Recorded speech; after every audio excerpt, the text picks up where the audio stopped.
So September 2008, the nonprofit crisis happens, the economic crisis happens around the country, and I started as the executive director of a small, struggling nonprofit organization for the very first time. And as a result, the organization had not really done a lot of outreach to the community.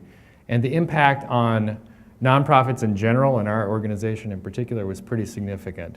There was a lot of call for organizations like ours to really focus on the greatest needs, to become more accountable, and to kind of do more with less, as if we had been spending a lot of money, frivolously all this time. So we were seeing a reduction in funding.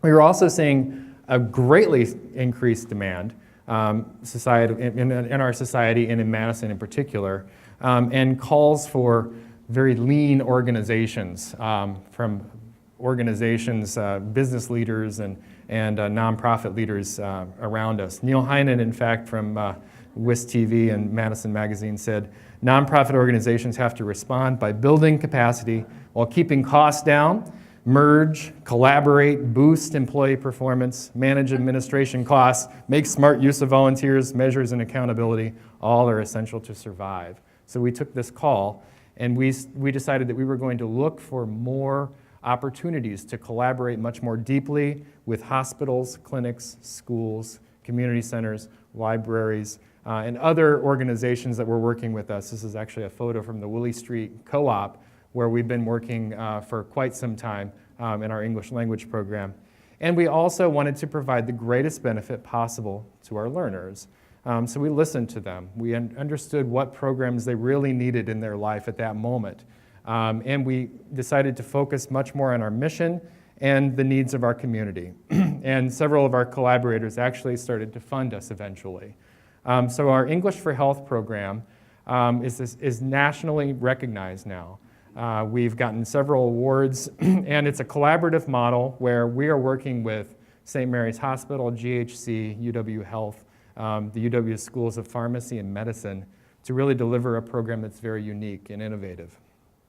Our college transition program has some very specific, clearly defined goals around helping people to achieve their goals to succeed at college. And we've developed a very strong collaboration with Madison College. And we actually got a donor to step up and fund half of a program. But we went out into the community and did a challenge grant, and we funded the other half of that program. And so we were able to create this whole new program as a result. We also received some support from the Wisconsin Technical College system in development of this pilot project. And one of the key components of the entire picture for us was to be able to tell our story, use all of the tools available, of course, social media, but also using email and using print publication to demonstrate the impact on one individual person, because that really makes donors and volunteers recognize that impact. Social media has been very big for us. We focus on quotes every day from our learners. We make it systematic. We make it very regular. And so we're sharing a lot of information, and I think a lot more people know about who we serve and the adults and needs that we have. More stories then meant that we got more people involved in what we were doing. Our volunteer base increased 50% over the last 4 years, and our volunteers are more accountable, and the value of that volunteer time is more than $821,000 each year. And so we're really seeing that growth. And we're also making sure that our volunteers are accountable.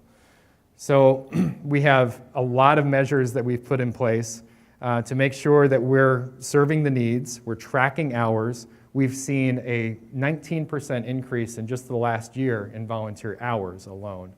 And we've made sure that our events are much more connected to the work that we do. So we have an event that we do at Edgewood College. Edgewood pays for all the food and drink.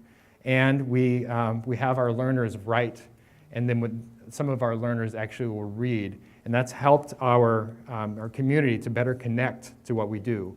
Our board members are now much more connected to the work that we do, and they are actually very passionate advocates for what we do. And our supporters are more motivated. So we had a gentleman who attended this event at Edgewood who then wanted to host a garden party for us. and raised $5,000 just with friends and connections. And actually the connections are more important to us than the money. So we have this cycle of support by focusing on the basic needs, by working together with a lot of different organizations, telling our story, telling the story of our learners, and then really engaging more people. We're able to better connect to all these different pieces.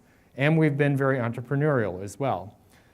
We've started a plain language consulting division where we have worked with several of our healthcare partners to rewrite documents that they need to be understood by people who may not understand them, and that's probably pretty much all of us anyway. Spanish language program. We do community Spanish classes. We'll actually have some this fall if any of you are interested. And we offer translation services, so that's been a nice profit center for us as well. We've also been able to connect to workplaces. So Future Foam is one of our workplace programs.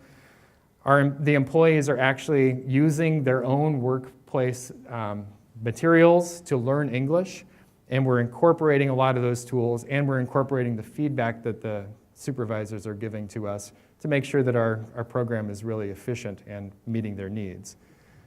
Looking ahead, we want to focus on the greatest needs in our community as we always have, utilize our strengths as an organization, and to be much more flexible and be able to partner with many more organizations. Right now we partner with more than 20 different organizations throughout the community. So thank you very much for having us here.